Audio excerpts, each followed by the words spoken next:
Alors bonjour à tous. Là je vous montre mon composteur que je viens de remplir et dans lequel je ne fais pas du compost mais du fumier parce que j'ajoute les toilettes sèches, les excréments du chien et les déchets de cuisine.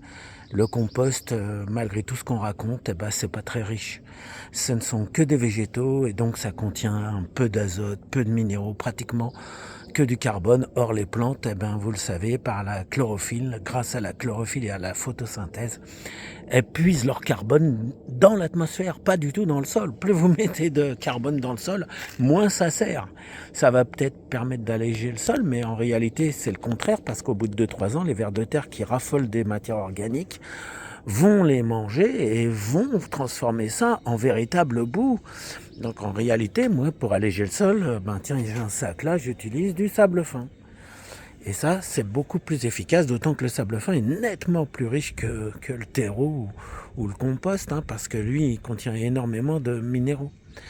Donc le voilà mon fumier.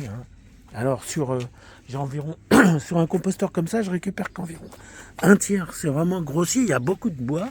On le voit mieux ici. Il est dans le tamis.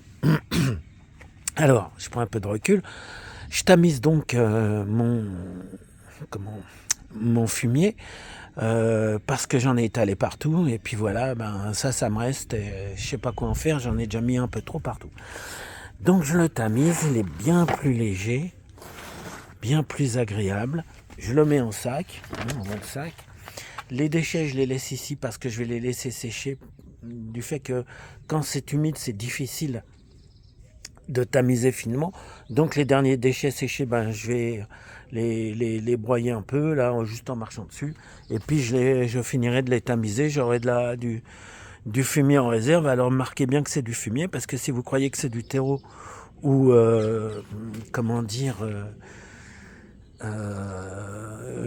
une terre à semis, vous allez avoir de graves surprises, de graves et mauvaises surprises, parce qu'il faut surtout faire très attention. Moi, je n'ai que des problèmes quand je mets du fumier dans mes semis. C'est trop fort. C'est pareil avec les plants, si j'exagère. Même les plants bien développés. Les sols qui apprécient vraiment le fumier, ce sont les cucurbitacées. Alors, c'est extrêmement nourrissant. Du coup, vous n'avez pas besoin de beaucoup pour toute une saison. Mais néanmoins, il faut savoir que c'est très fort quand c'est pas bien décomposé.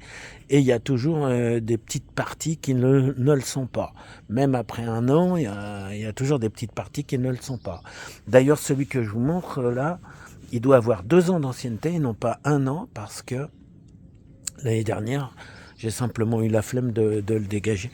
Alors voilà le composteur, je vous l'ai dit. Voilà, alors sur un composteur comme ça, je récupère un bon tiers, on va dire, de fumier bien décomposé. Je pense que c'est pareil pour le compost. Regardez ma réserve, j'ai taillé la haie qu'elle a là, et maintenant j'ai encore tous ces sacs à mettre dedans au fur et à mesure, ou alors à les utiliser comme paillis, ça dépend.